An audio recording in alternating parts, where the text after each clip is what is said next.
bakunzi ba Yego Top TV nizere ko mumeze neza cyane. Reka mbanze mfata aka kanya mbasuhuze mwebwe mudukurikiye muri mu majyepfo y'u Rwanda, amajyaruguru y'u Rwanda ndetse iburengerazuba n'iburasira bwaryo. Ndabasuhuje nizere ko mumeze neza cyane, kugira ngo nkubwire wowe utarakora subscribe, kanda subscribe kugira ngo ujye ukurikira inkuru zacu uko zisohotse ujye uzibona mu wa mbere.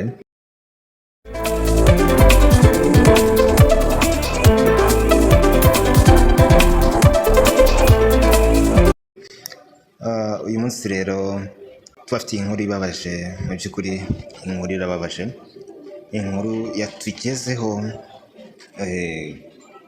ejo hashize, ivuga ko Hagenimana Fabien wakoranye indirimbo na The Ben yitabye Imana. N'uyu mugabo rero muri kureba ku ifoto uri kumwe na The Ben, uyu mugabo ngira ngo benshi muramuzi, yamenyekanye za 2019 ubwo yakoranaga indirimbo na The Ben. Ngira ngo abenshi nanone bamuzi mu biganiro bigiye bitandukanye yagiye akorana n'abanyamakuru cyangwa se n'ibinyamakuru bigiye bitandukanye mu gihugu cy'u Rwanda. Uyu mugabo rero mu by'ukuri yari afite uburyo akoramo ibintu bye, yari afite uburyo acuranga gitari rwose akanaririmba ibintu bikagenda neza, kandi mu by'ukuri afite abana n'ubumuga bwo kutabona, ugasanga ni ibintu bitangaje cyane kandi bishimishije benshi. Mu by'ukuri ni agahinda, ariko ntiwaba wa twese buriya. Reka tuvuge ngo Imana yamukunze kuturusha, niyigendere tuzamusanga kuko ntiwaba wa twese. Hagenimana Fabien rero umugabo wari ufite ubumuga bwo kutabona wamenyekanye cyane mu muziki w'u Rwanda mu 2019 ubwo yakoranaga indirimbo yitwa Ibyiringiro na The Ben. Yitabye Imana aguye mu bitaro bya Kibagabaga.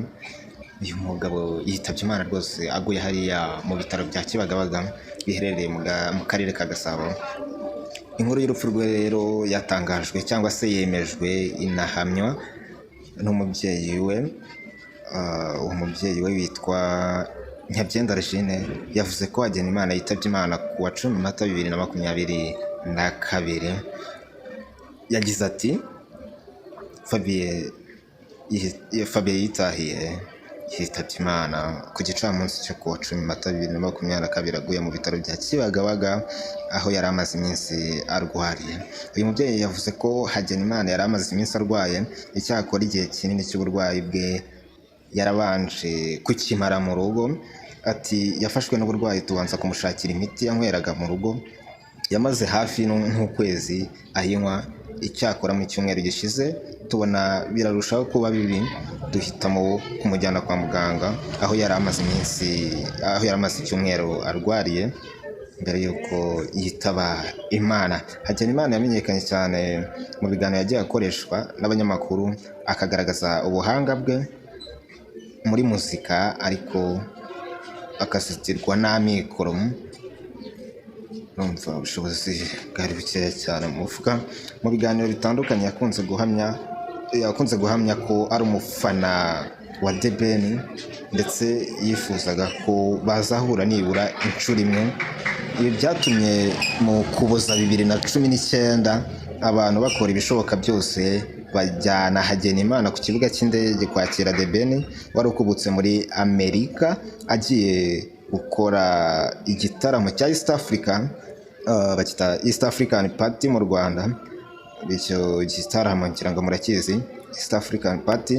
Icyo gitaramo rero cyari cyabereye hano mu Rwanda. The Ben akimara kumva urukundo uyu mugabo amukunda, yiyemeje kumufasha bagakorana indirimbo, ndetse mu rwego rwo kumurikira abantu impano ye banayiririmbye mu gitaramo cya East African Party cyabereye muri Kigali Arena ku wa 1 Mutarama 2022.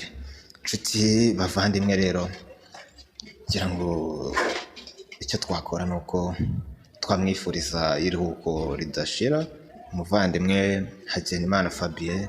Mu by'ukuri yadufashije kwishima, ngira ngo yagendaga acuranga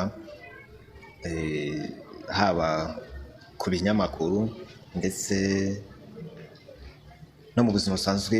Hari ahantu yagiye acuranga akakunyuraho akagucurangira.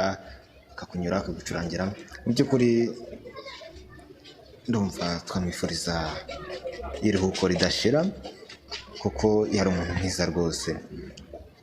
Bakunzi ba Yego Top TV rero ndagira ngo nanone mbabwire mukore subscribe kuri Yego Top TV kuko tubagezaho inkuru zimeze neza cyane kandi zizewe.